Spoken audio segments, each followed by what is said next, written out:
you've got Hobby Lobby defending themselves, and another. There's another corporation that I forgot that are owned by a Christian family. I forgot the name of the group, but they're at the Supreme Court, and in fact they probably just got through making oral arguments before the 9 justices, and what Hobby Lobby is saying is we should not have to pay for abortifacients for our employees through Obamacare, and that violates our religious convictions. We think abortion's immoral, and we don't want to pay for it. And President Obama and the Obamacare law says we don't care, Hobby Lobby, you will pay for this, and if it means we have to put you out of business with fines, we will. And so this is what we've come to in this country, thanks to those who voted President Obama in the last 2 times. This is what we get. This is where we are. And so now Hobby Lobby has to defend themselves, probably pay millions of dollars in attorney's fees. But what do you make of what's happening there in the Supreme Court? And what do you think the chances are that maybe Hobby Lobby will win? Well, first of all, as Mitt Romney famously said, and the left just skewered him for, corporations are people too, and guess what? The Supreme Court has ruled such, and Citizens United, and for purposes of free speech, that corporations and owners of, what are corporations made of? People. And so what the government here is saying, what Obama is saying is, if you're a Christian, you have to leave your faith within the confines and the walls of your church.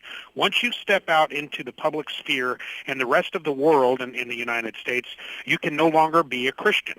You have to adopt our position on abortion and everything else. Well, again, we're talking about non-negotiables here. We move from the homosexual activists to the pro-abortion activists, who most of the time are one and the same. It's a culture of death, sexual anarchy that says, if you're a Christian, forget it. You have to help facilitate abortion, homicide. We're confident that the Supreme Court will see it the way that Hobby Lobby and the Beckett Fund and certainly Liberty Counsel and writing amicus briefs and have said that they're going to say this is the grossest overreach and abuse of our First Amendment religious liberties in the history of the United States of America.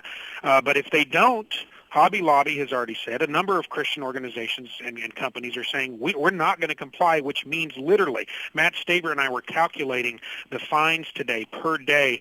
We're literally talking about not millions with an M, billions with a B in fines, something that would clearly immediately put any corporation out of business. Talk about cruel and unusual punishment. So, it's unconstitutional on multiple levels. I think they got a shot, I really do, to win. The Supreme Court has been well documented, is basically divided into 4 liberals, and they're going to vote liberal every day, all day. They don't break ranks. And then you've got 4 conservatives who occasionally break rank. I mentioned John Roberts, who, thanks to him, we have Obamacare, and we have Justice Anthony Kennedy. So it's basically 4-4 with one guy who can go either way. That's Justice Kennedy. That's how most of the close calls at the Supreme Court come down. But they are going to argue. Not to get too much of inside baseball here, but Matt, the Hobby Lobby is going to argue with using the religious freedom law from 1993, I guess it was. And the Religious Reformation, the REFRA, Religious Freedom Reformation Act, absolutely. All that does is codify and reaffirm what the United States Constitution already First guarantees. Amendment. Well, that's right. So really, it's a sad state of affairs when we have REFRA, a need for the Religious Freedom Restoration Act. Yeah, but what do you think their chances are? I think they're good, but hey, you know what? With Anthony Kennedy, he's the swing vote. Anything's possible, but the good news is so far, Christians are saying the line's been drawn. We're not going to cross this line. As Cardinal Dolan has said, we will not comply with this unjust law, and it's time for civil disobedience in the United States of America when it comes to these non-negotiable biblical principles. The Catholic bishop said that? Yep, that's right. Bishop Dolan, yep. Yeah. Interesting. Ray, you got any final questions for Matt? Matt, do you think that the evangelical movement is going to stay together on these issues of conviction, or is this finally going to be a place where we're going to split and go two different directions?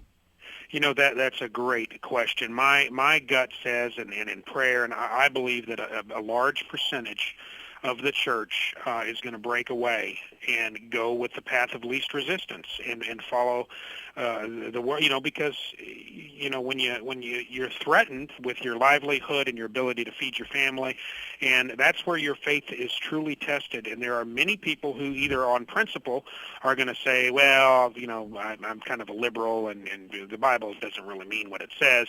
And then there are going to be those that say, well, the Bible means what it says, but God will forgive me. I'm going to go ahead and take the path of least resistance because I'm watching out for number one. I'm afraid, and I believe, and we're already seeing it happen. With you see it with Exhibit A with World Vision.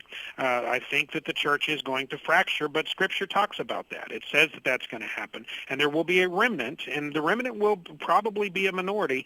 Few of us standing that remain and say, no, we're not going to capitulate. There's no way, and I hope I'm the guy that runs up to the stake and kisses it before they burn me alive on it. Yeah.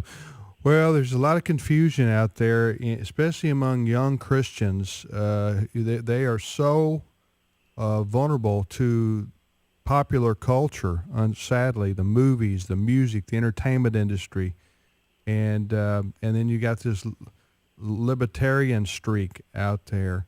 I'm a libertarian to a certain extent, but I mean that, and then you've got some young quote Christian leaders who they don't believe that homosexuality is a sin.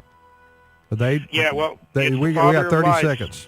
They're under deception, and we're to expect that, and we can just pray for them and pray for revival. Yeah, and keep working, keep doing what we can do. Obviously, we need God's help in this country, but God's given us our marching orders as well. We're to be salt, and we're to be light, and we can't give up and quit and surrender. We can't do that because we don't have a chance at all.